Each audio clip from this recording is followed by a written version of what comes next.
I think the place to start, though, is probably with the most topical news of all, as here on Sunday, as we record this podcast, there's really two big things that are sort of impending, which is the impending free agency signing of Juan Soto. The winter meetings start now, tomorrow. And we have the Hall of Fame Classic Committee announcing their decisions tonight at, I believe, 7:30 on who will be, elected into the Hall of Fame from is it the Classic Committee? It is the Classic Baseball Committee, and it includes Negro League players as well as older players, players that haven't played, I think, since before 1980.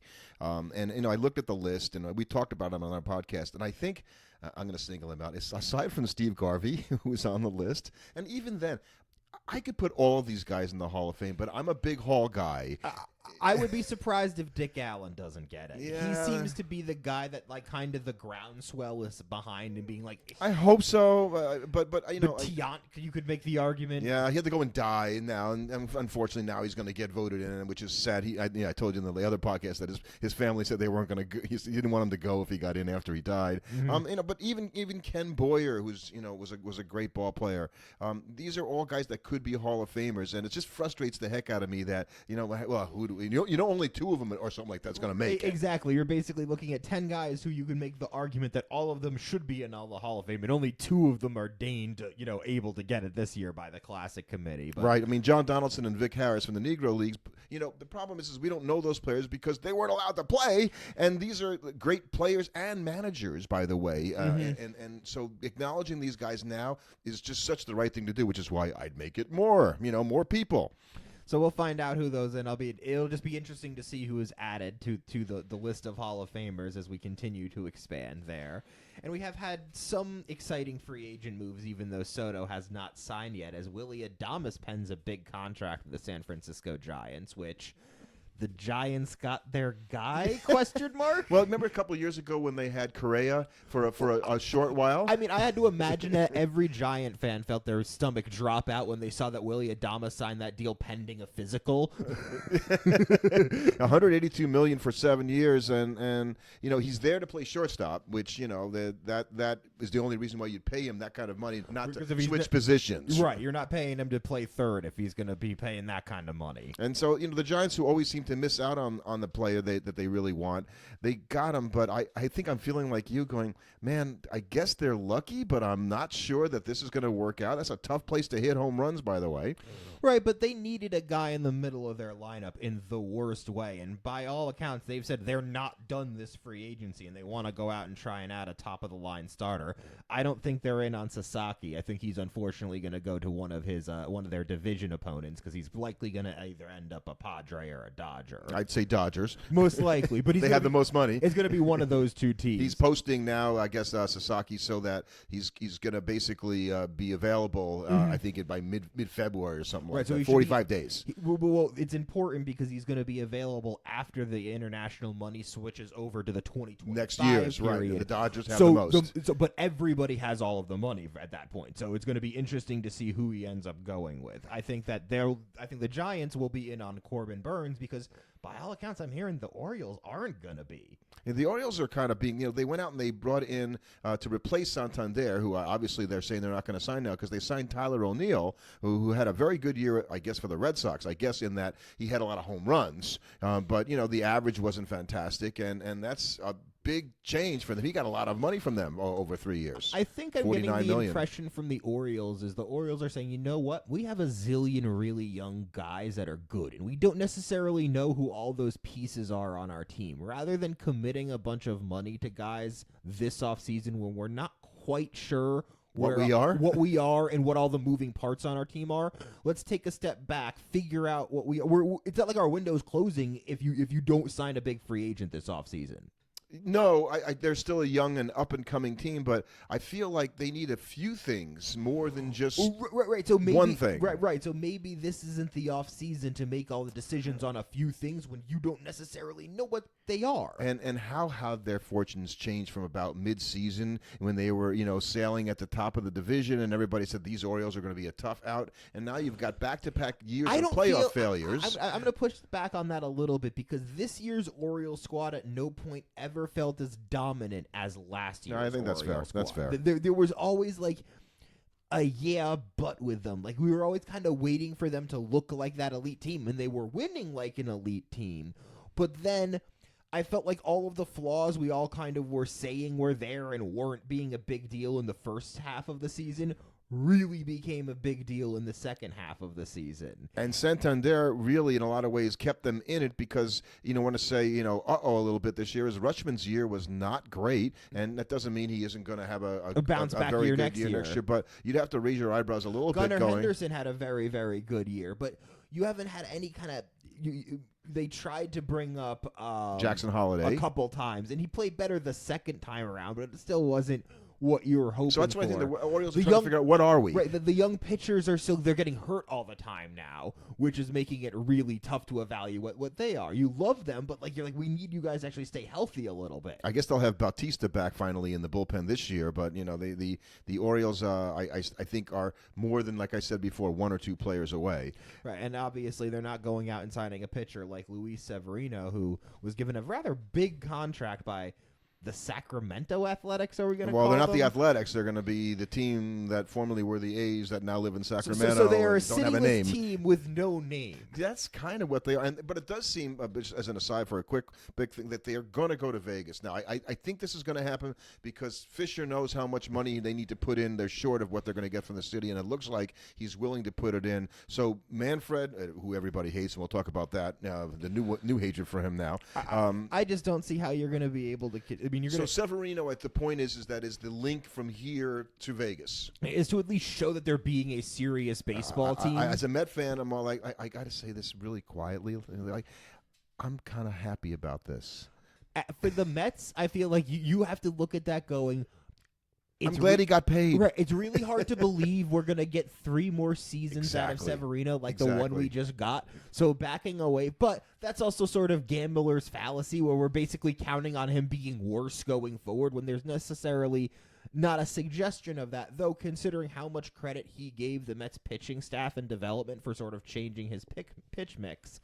It's going to be interesting to see what happens when he goes to a different team and if they're able to keep that up, because that's something that a pitcher has control over, but not entirely. If the athletic or whatever they are pitching philosophy is so different from the Mets. The Mets had a very clear pitching philosophy last year. If they ask him to do something different, he might not be as successful. So the Mets signed Frankie Montas, and instead of Severino, arguably you'd say basically that's trading pitcher in a way. And so I kind of put it out this year. So who's going to get hurt first, Montas or Severino? Because I think as a fan of any of those two pitchers, all you think is, well, if he's good, he's really good, but he gets hurt a lot. Right, and I think that's where most Met fans would kind of say is it's just like, yeah, we got lucky Severino didn't get hurt last season.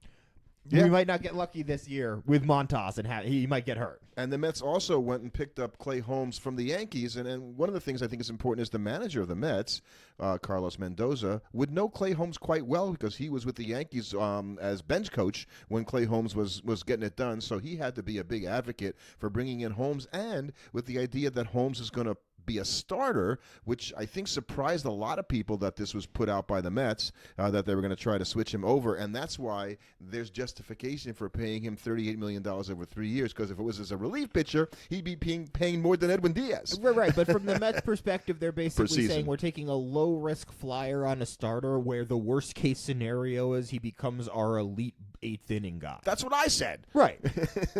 Yeah. That's I put that like going, this. It's a smart thing for the organization to do it because their downside is still pretty good, and it doesn't piss off Edwin Diaz in the process. That's the only downside is if he's just terrible.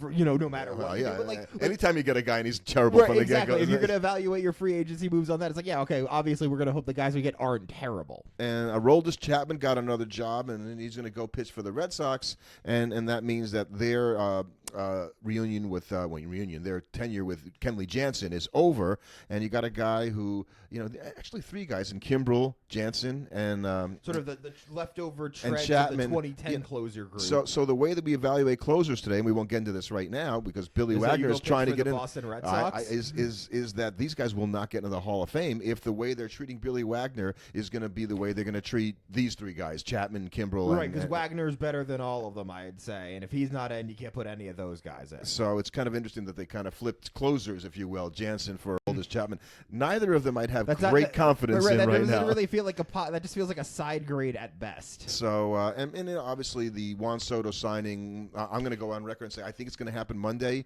the 9th. I'd be surprised if we get to like midweek next week without him signing. Yes. I think it's going to happen in the first couple days of the winter meetings, which are happening in Dallas. And shout out to all the people that went out to Dallas. We could be waking up Monday morning to a Juan Soto signing. It totally happened. I thought about going, but I don't really have anything to do at these winter meetings. Like, I envision myself wandering up and down the halls looking for somebody to talk to, and that being just sad, so I didn't do it. Right. What are you going to do? Hang out in the hotel? Hi, I'm a guy who has a podcast, and so I wanted to be here. So I did that. But Kelly has Kelly Franco. Troop is going to go out there, and she's going to. I think she's got something to do out there. So shout out to her, and hope she has a great time. She could tell us all about it. So and then let's get to the subject of our podcast today. Oh no, we have to do one more thing. Oh, what? We have to do the news of the week, which I think is an MLB troll of everybody. Okay. I don't think it's I don't think it's the MLB because I don't think the MLB floated it. I think well Manfred floated it. I think anything time he does something like that, it's at the behest, I think, of the people who he works for, the owners. But I'm saying if the MLB, if Major League Baseball is like, okay, give us 20 wacky new rules, and they just are doing that internally, and then somebody leaks that doesn't really reek to me that MLB is trying to troll the fans. Unless there's an ulterior motive here that this is a smokescreen for something else that they want to do that won't get as much attention because they put out what is. This is a stupid thing, right? The golden at bat, don't you think? I think the only thing dumber is that this is some kind of conspiracy to hide some other move because there's no way this news is distracting enough. Because basically everybody took a look at the golden at bat and went, huh, yeah, that's kind of dumb, and moved on because it is kind of dumb. They had on the leadoff spot last week, Steve Phillips and Eduardo had Tim Kirchian on the podcast, and they said, so what do you think, Tim, of the two rules? Do you like the golden at bat, or do you like the ghost runner on second? He goes, ugh, I hate them both. But I would hate the golden at bat more than the runner on second, which still feels like baseball. And the golden at bat, for people who might not know if they hadn't heard the news, so basically what was proposed is that during one at bat, at any point in the game, the manager can pick from anybody on his team, including another guy that's already in the lineup, to go and bat for that one at bat. Like, you could basically be like, oh yeah, we're gonna have Shohei just batted, he's gonna bat again. Right. Now if he batted and he walked, okay, and he's on first base and they wanted to have him bat again, I'm not sure whether they haven't yet sort of determined like how who's gonna come out and run for him. Like a ghost pinch runner kind exactly. of situation. And I think it's just this totally wacky idea that in no way makes baseball better. No, but I have to wonder if that's just baseball has to be willing to think like that if they're going to develop new rules to try and improve the game. That's why I floated out there the troll thing, because I just think it's to say, look, we can go wild, man. We can go way off the tracks. To me, it's not a troll because I don't think they were doing it intentionally to get a rise out of the fans, because that's what being a troll is. Them coming up with the idea is not a troll. It would only be if they were floating this with absolutely zero intention of ever putting anything like this out there. But they didn't float it. Somebody leaked it. Well, no, Manfred released it on a podcast. He just talked about it. There were things they've been talking about. And so I'm thinking, everybody hates Rob Manfred. We talked about this before. But he's not stupid. Right, but he's just saying. So why is he doing this? Because by saying that, he's also explicitly acknowledged we're not doing this. You know what I mean? Right, and then he came out a couple of days later and said, well, we're not really. You're going to be waiting a long time for this because it's stupid.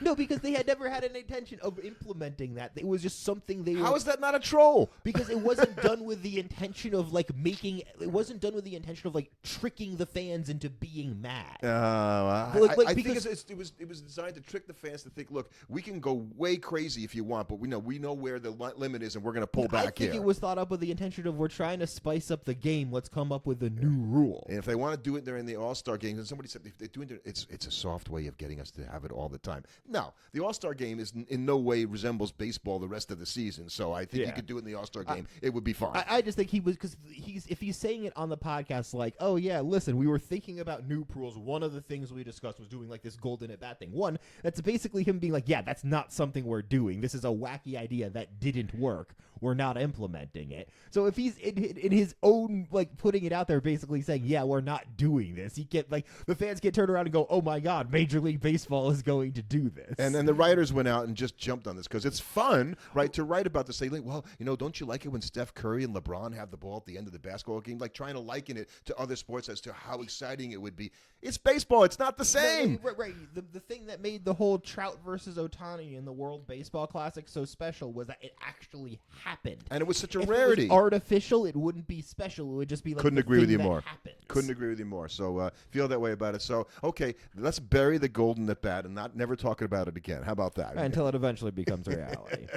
I hope that was in this year's All-Star game.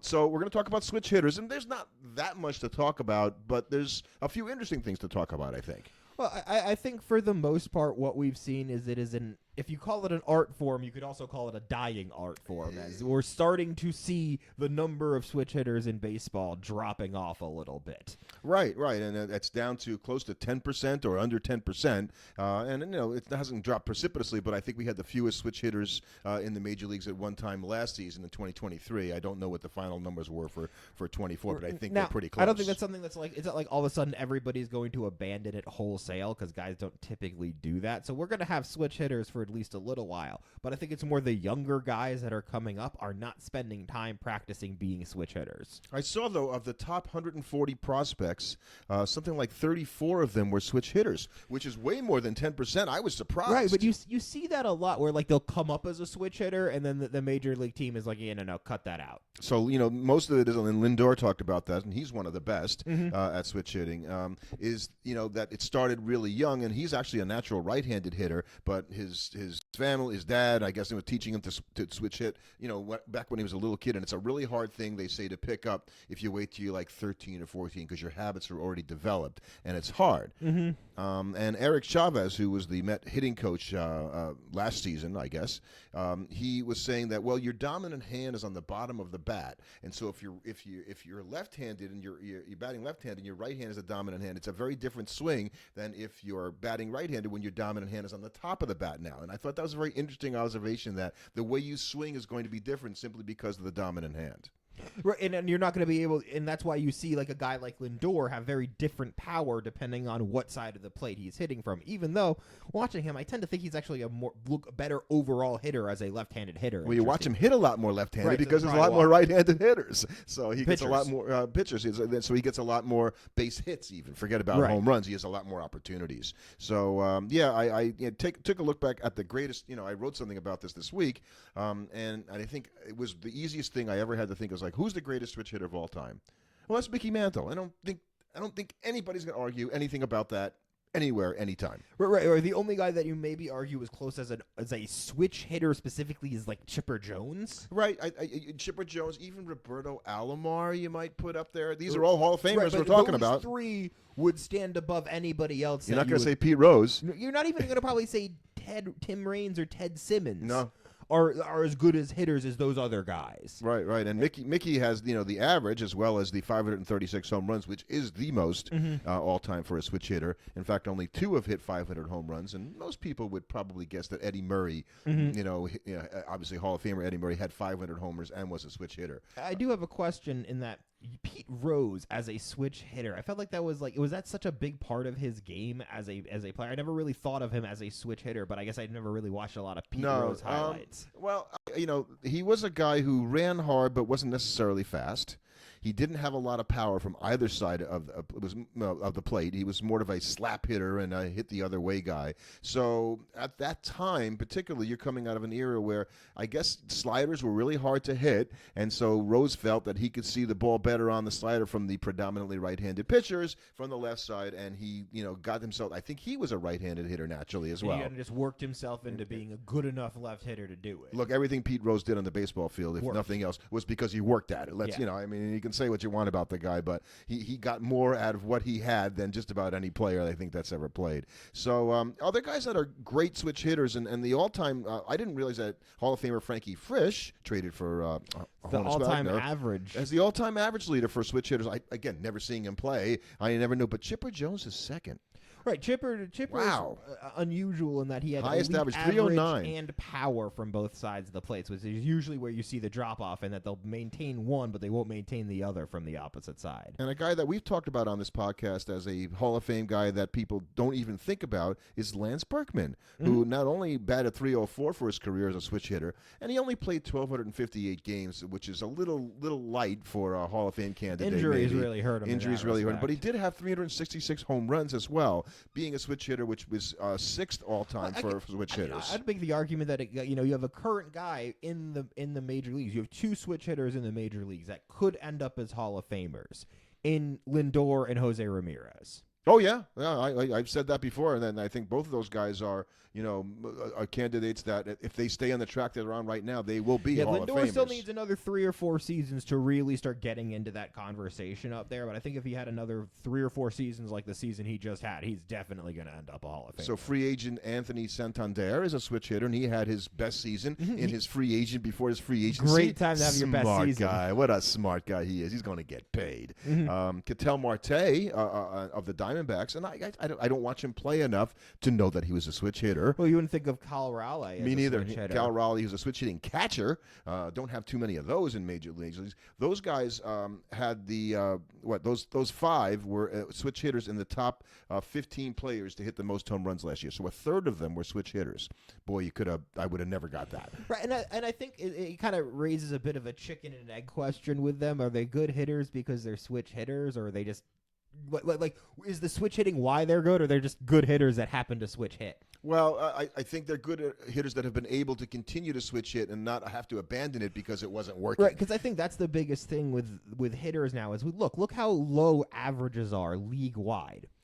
If it's going to be like, okay, well, you're already hitting 240 from the right-handed side. We're not going to turn you around to have you bat 180 from the left-handed side. Right, and I think because pitchers know how to pitch so much better today, they actually can take advantage of the switch here a little bit because now you're going to have weaknesses on both ways that you hit. You may not have the same weakness batting lefty that you do righty. That could get really messy. So it's very confusing, you know. Like, okay, he sequences you one way when you're batting left-handed, and then he sequences you another way when you're batting right-handed. Guys didn't used to be that specific. I mean, they were obviously pitching them, but I feel like you're not coming in with like those targeted kind of game plans in the same sense. Being like, oh yeah, these are the zones he hits well when he's a lefty. These are the zones that he hits well when he's a righty. The all-time lineup for switch hitters kind of put together. So Mantl's your center fielder, Eddie Murray at first, Roberto Alomar at second base. Now, what's interesting about Roberto is his brother Sandy was also a switch hitter, and their dad was a major league ball player. And Dad had to probably teach these kids to switch hit. I'm sure he was. And then Sandy gave it up in the minor leagues because he just couldn't hit left-handed, and his brother went on to the Hall of Fame. Become the Hall of Fame. Chipper Jones at third base. Lindor at short. One of our favorite guys, Reggie Smith, and he gets on a list because he's not in the Hall of Fame but should be. Tim Raines in left field. Catcher Ted Simmons. They had Pete Rose in this thing I wrote as a utility player. That's basically like, look, it's Pete Rose. We kind of have to put him on the first team if we're doing an all-time switch hitter list, but like we have better guys at all the other positions. And I guess put Pete Rose in there. And if you got to put a pitcher in there, they put in Carlos Zambrano. You shouldn't put a pitcher in there. I agree. He hit like 200 for his career. Going, he's still a pitcher. He still can't hit. He did hit 24 homers or something like that. So for a pitcher, that's unusual to hit that many. That's like winning the award for eating the least in an eating contest. It's like, oh yeah, you're the best switch hitting pitcher of all time. So there's just not that many anymore, and I think because analytics have gotten so much better that they can sort of show that switch hitting won't benefit you, and certainly you're not going to make the switch in mid-career. Either you've decided to continue to switch hit or you gave it up because it wasn't working. And I think I think when you're looking at a lot of these guys, I think it's going to be something that mostly players pick up that are that they're already a baseball family, because you have the time and the resources to teach the kid to be a switch hitter from the time he's really little. You think little. Chipper's kids are going to switch hit? Yeah, I'm pretty sure they are. Shea is going to be a switch hitter? You know what? At the same time, time, I think you also have to recognize that some guys just can't do it. Some guys you can turn them around, and no matter how many times you turn me around and tried to get me to left-handed, I don't think I was going to be very good at it. Most players can't hit, left-handed or right-handed. Yeah, they can't hit with their dominant hand. Let's switch them around and have them hit with their non-dominant hand. Yeah, it's going to go way better. So it is the kind of thing that doesn't really benefits you to really continue to do unless the numbers really show that you're doing this. So you'd have to test it by actually not doing it and seeing how you do when you don't switch. Which is why I say you have to get started early, because high school coaches aren't going to let you be like, yeah, coach, I think I'm going to start trying to switch hit today. I think the big benefit might be to switch hitting is the manager, because the manager can look at a guy who's a switch hitter, and the one thing you're not going to do is platoon him. Right? You're not going to sit him because of matchups. You're not going to take a pinch hitter for him. And I think if you're a prospect, the ability to switch hit does show a certain level of athleticism and hand-eye coordination that you're demonstrating above your peers that could only hit from one side of the plate. You're like, okay, look, the fact that he can hit left-handed says something about the guy's athleticism, especially even if he's not great at it. The fact that he can even do it says something. Yeah, and I think Ichiro could have been a switch hitter because there's not much that guy couldn't do on a baseball field. But when he was a kid, I think they made him hit lefty because he knew he was that much closer to first base, and the way that he played baseball was hit it and run. Right, and it wasn't going to be as good from the right hand. It wasn't going to take him longer, so why bother doing that whether you're batting against a lefty or a righty? He couldn't swing the way he swung as a right-handed batter. You wouldn't be able to swing that way. It would be very awkward. Well, that's a really good point, because you're not going to hit the ball the opposite way as a left-handed batter to the third base side, where you have more time to run to first than if you hit it to the pull side as a lefty. As a lefty, I mean, you always remember that there'll be times where he's swinging the bat and he's basically almost halfway to first base before the ball got there. Right. But you can't swing like that. You have to swing to make the contact from the right-hand side, because you can't cross over the plate while the pitch is still there effectively. So I don't know who the up-and-coming switch hitters will be, but we don't think there's going to be that many they get in the Hall of Fame. And even being a great switch hitter like Mark Teixeira, who was a terrific ball, didn't get him in the Hall of Fame. Teixeira's a guy who I feel like if he's not in the Hall of Fame, that's a steep hill to climb as a first baseman. Right. He's another guy we could talk about as, man, that guy had a much better career he's than had we a really thought. good career. He hit for in all phases. He played really good defense. If he's not a Hall of Famer, what first baseman from this era is going to be a Hall of Famer? We need a bigger haul, and we'll talk about that again next week.